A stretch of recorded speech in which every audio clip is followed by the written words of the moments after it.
안녕하세요. 저는 50대 후반의 여성입니다. 제 인생은 참 험하고도 험했던 것 같습니다. 저와 남편은 집안에서 별로 축복을 받지 못한 결혼식을 했어요. 동네에서부터 알고 지낸 사이였던 남편과 결혼식을 하기까지 참으로 우여곡절이 많았습니다. 남편은 집안의 차남이었고 그로 인해 항상 장남이었던 형에 비해서 받은 게 전혀 없었습니다. 정말 같은 배로 낳은 자식이 맞는 건가 싶을 정도로 저희 남편은 집에서 천대받았다는 게 그냥 맞는 말이겠네요. 공부는 심지어 차남인 제 남편이 더 잘했음에도 불구하고 집안에서는 오로지 하나뿐인 장남을 어떻게든 크게 만들겠다고 온갖 돈들을 모아서 아주버님만 지원해줬고 남편은 대학 갈 돈도 없으니 애초에 공부를 시키지도 않았다고 합니다. 저희 남편은 그로 인해 한이 맺혀서 자신이 초중학교까지는 단 한 번도 전교 1등을 놓친 적이 없었다며 울면서 저한테 털어놓았던 기억이 있어요. 그러나 시댁 입장에서는 초중학교 공부랑 고등학교, 대학교 공부랑 같냐며 남편에겐 기회조차 주지 않았습니다. 그런 상황이다 보니 남편이 성인이 되고 나서는 바로 군대를 갔고 그 이후로 전역을 하자마자 배를 타며 생활하면서 어느 정도 돈이 모이자 아주버님이 병원비가 필요하다며 모은 돈을 달라고 했다는 겁니다. 당연히 남편은 미친 거 아니냐며 그 뻔뻔한 시댁 식구들과 의절했고 그리고 그 이후 저를 만난 거였죠. 저는 당시 성인이 되고 나서 부모님 두 분 다 교통사고로 돌아가셨기에 홀로 고아나 다를 바 없었고 나이만 성인이지 이제는 기댈 데도 없었는데 그때 만난 남편은 저에게 유일한 기댈 수 있는 하늘과도 같았습니다. 둘 다 부모라고는 없다시피 하니 그냥 혼인신고만 하고 같은 집에서 생활하며 돈을 벌었습니다. 그때 저희 나이가 20대 중반이었으니 아이 생각은 없었고 자신도 언제까지 배를 타지는 않을 거라며 어느 정도 돈을 모으면 그때 내려서 육지 생활을 할 때 아이를 낳아서 같이 지내자는 약속을 했었죠. 그렇게 결혼식을 한 번 올리지는 못했지만 호적상 저희는 부부였고 저는 당시 남편이 오는 날만 기다리고 살았습니다. 그런데 세상 일이 참 마음먹은 대로 되는 건 아니더군요. 전혀 생각도 못한 계획에도 없던 아이가 들어섰습니다. 무엇보다 축복을 받았어야 했던 그 임신이 저희 부부 생활에 파국을 가져다 줄 줄은 상상도 못했습니다. 저희 남편이 다시 배를 타러 떠나고 한 달 정도 지나서야 임신 사실을 알게 되었고 이걸 어떻게 할까 고민 중에 남편과 상의하려고 연락을 했더니 연락을 받은 남편이 하는 말은 충격적이게도 저에게 누가 있냐고 묻더군요. 남편은 자신이 배를 탄 사이에 도대체 누구와 바람이 났냐며 추문하기 시작하더군요. 순간 너무 황당하고 기가 차서 누구랑 바람이 났다고 당신 아이라고 말해도 남편은 믿을 수가 없다고 자기 주변에도 그렇게 바람피는 여자들이 한둘이 아니라고 그러면서 자기는 남의 자식 따위는 키울 마음이 없다면서 점점 말하는 강도가 거칠어져 갔습니다. 그때부터 저희 둘의 사이가 많이 벌어졌고 급기야 돈도 안 보내기 시작하더군요. 연락도 잘 안 받고 남편은 그냥 제가 바람 피웠다고 혼자서 굳게 믿어버린 것 같더군요.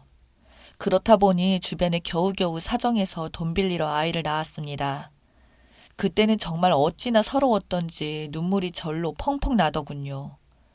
남편은 그 뒤로 딱 한 번 얼굴을 봤습니다. 아이 친아빠 찾아가라면서요.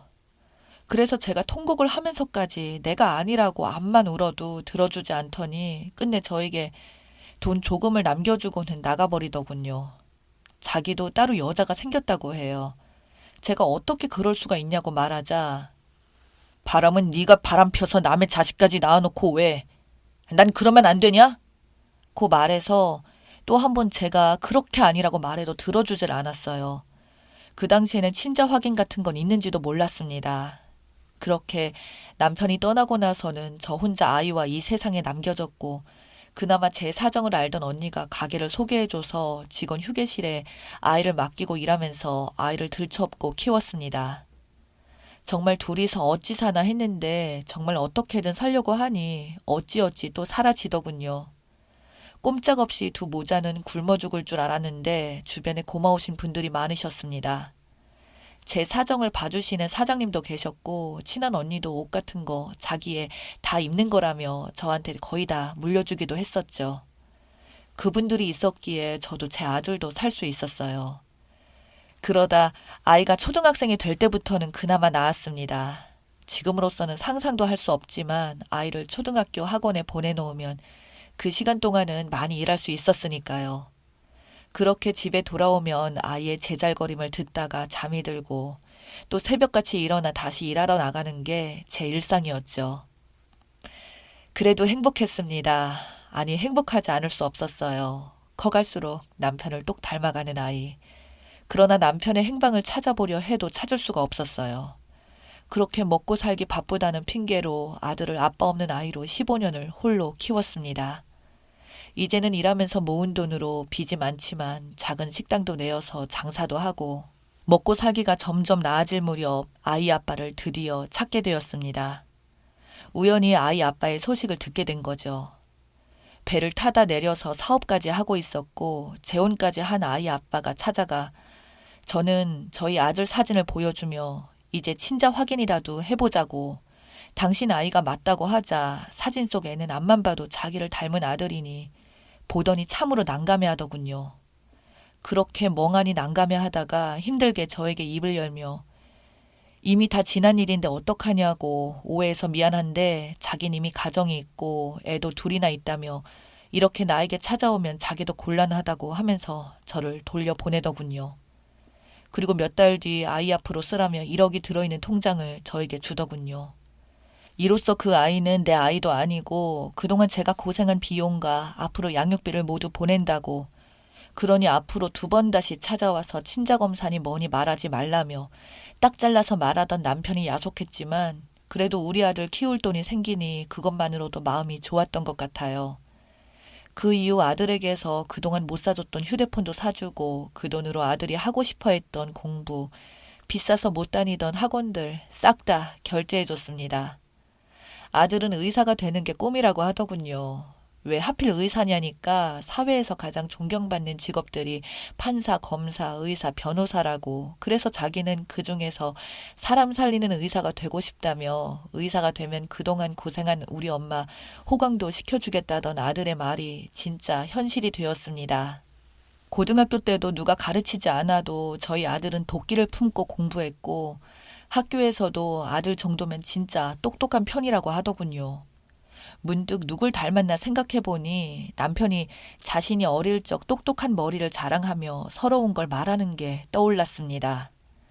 그렇게 제 아들은 수능에서도 좋은 성적을 받고 의대에 진학하여 드디어 꿈꿔왔던 응급의학사 의사가 되었습니다. 그런데 참 의사란 직업이 겉으로 볼 때는 몰랐지만 우리 아들이 의사가 되니 참 너무 힘들더군요. 바빠서 밥도 잘 못 먹고 맨날 식사하다가 뛰어나가고 잠을 자다가도 깨기도 하고 인턴 때는 얼굴조차도 제대로 못 보고 살았습니다. 나중에 전문의가 되면 좀 나아진다던데 전문의 되고도 사실상 그때보다 훨씬 나았지만 엄마인 제 눈에는 너무나도 안쓰럽더군요. 그래도 아들은 바빠도 행복하다며 자기처럼 꿈꿔온 대로 되는 사람이 어딨냐고 하면서 일은 바쁘고 피곤해도 그만큼 보람을 느낀다고 했었습니다. 그런 아들이 어느새 결혼을 하겠다는 이야기를 했습니다. 그래서 저는 어떤 여자냐고 물으니 학교 선배가 소개시켜줬고 의사 집안 딸이라는 말에 그 여자도 의사냐고 묻자 그건 아니고 그냥 임용고시 준비하고 있다고 말하더군요. 엄마 욕심이 다 그런 건지 우리 아들이 부부 의사였으면 좋겠다는 생각을 자주 했거든요. 그래야 서로 바쁜 것도 이해하면서 사랑하지 않을까라고 생각했는데 그런 부분들이 아쉽다는 생각이 들었죠. 그래도 아들이 좋다고 집안도 너무 좋고 그러니 제가 아들 선택이 싫다 좋다 할 게 뭐가 있을까요? 일단 저는 알겠다고 말했습니다. 저한테는 솔직히 며느리 첫인상은 별로였어요. 너무 예쁘게 생겼다고 할까요? 성형수술 한 것도 있겠지만 참한 아가씨라기보단 남자답게 생긴 얼굴이었어요. 근데 순둥한 우리 아들은 그런 며느리가 그렇게 좋다며 자기가 뭐 그렇게 꿀리는 것도 아닌데 항상 며느리에게 질질 끌려다니는 느낌이더군요. 어찌 애미 마음이 아들과 같겠습니까? 그래도 아들이 좋다니 결혼한다고 나름대로 준비는 다 했습니다. 아들이 그동안 모은 돈도 저한테 맡겨놨기에 그 돈 전부 다 꺼낸 것과 제가 모은 돈까지 해서 아들 전셋집 마련하려고 했는데 사돈댁에서는 그 돈에 자기들 돈 보태서 자기들이 가지고 있던 집을 사라고 하더군요. 그래서 사돈이 가지고 있던 집을 아들과 며느리 명의로 지불하고 나머지 혼수는 또 어디 아는 데가 있다며 싸게 들어올 수 있다고 해서 그 돈도 반이나 내줬습니다. 그때 결혼이라는 게 겪어보니 2번 할진 못 된다고 생각이 들었어요. 그렇게 우여곡절 끝에 결혼식을 준비시켰는데 그날이 제 인생의 최악의 하루가 될 줄은 상상도 못했습니다. 결혼식 당일날이 되어서 정신없이 화장을 마치고 가서 주변 사람들에게 인사하고 있다가 며느리를 10분이라도 보려고 신부 대기실로 가던 중 며느리와 안사돈이 이야기를 나누고 있더군요. 그런데 그 대화 내용이 저의 심장을 멈추게 만들었습니다. 엄마, 이모 입단속 잘 시켰지? 아이, 그럼. 근데 엄마는 불안해 죽겠다. 이게 몇 번째 결혼이니? 혹시나 사람들이 여기서 말하면 어쩌려고 그래? 라는 대화 내용을 우연히 듣게 되었는데 저는 제가 잘못 들은 줄 알았습니다. 2 모녀는 제가 밖에서 이렇게 듣고 있는 줄도 모르고 둘이서 온갖 이야기를 다 하더군요. 과거에 전 남편이 거지 같았다는 둥 계속 듣고 있어 봤더니 세상에 며느리가 결혼이 이번에 3번째더군요. 결혼하고 몇 달 살다 헤어지고 또 결혼하다 살다 헤어지고 그렇게 3번째라고 합니다. 이번에는 우리 아들과 결혼하려고 했던 거였죠. 저와 아들한테는 감쪽같이 다 속이고 자기 친척들이 말실수할까 봐 친척들조차도 조금만 부르면서 입단속 다 시키고요. 그러면서 둘이서 하는 말이 남편이 미련 곰탱이라서 나한테 꿈뻑 넘어가서 나중에 들켜도 사실상 시어머니한테만 안 걸리면 되겠지 뭐. 라고 하자 안사돈이란 인간은 그 말을 또 듣고는 웃으면서 그 여자 천하게 음식 장사나 한다. 어쩐지 음식물 쓰레기 냄새가 났다면서 웃어대는데 순간 제 눈이 돌아갔습니다.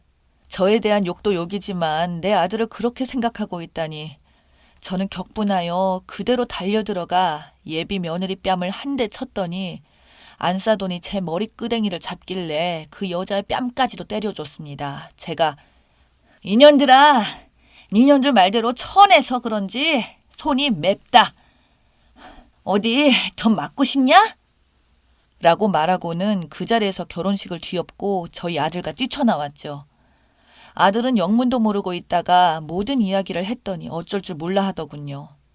그러자 그 집안에서는 손해배상 어쩌고 했는데 제 아들이 변호사를 써서 위자료를 받을 거라고 하자 손해배상 이야기가 바로 쏙 들어갔습니다. 오히려 저희가 들어갔던 예식비 비용에 혼수비에 집 간접 위로금까지 싹 다 받았네요.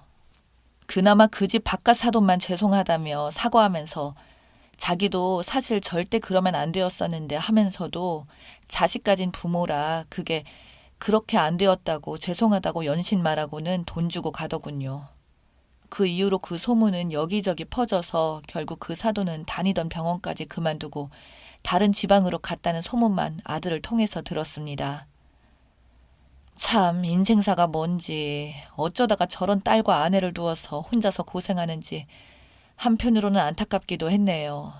저희 아들은 그 이후로 같은 병원 의사를 만나서 이제는 결혼을 앞두고 있습니다.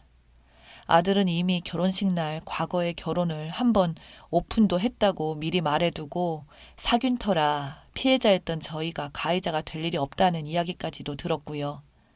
지금의 예비 며느리는 너무 인상도 선하고 착하고 좋습니다.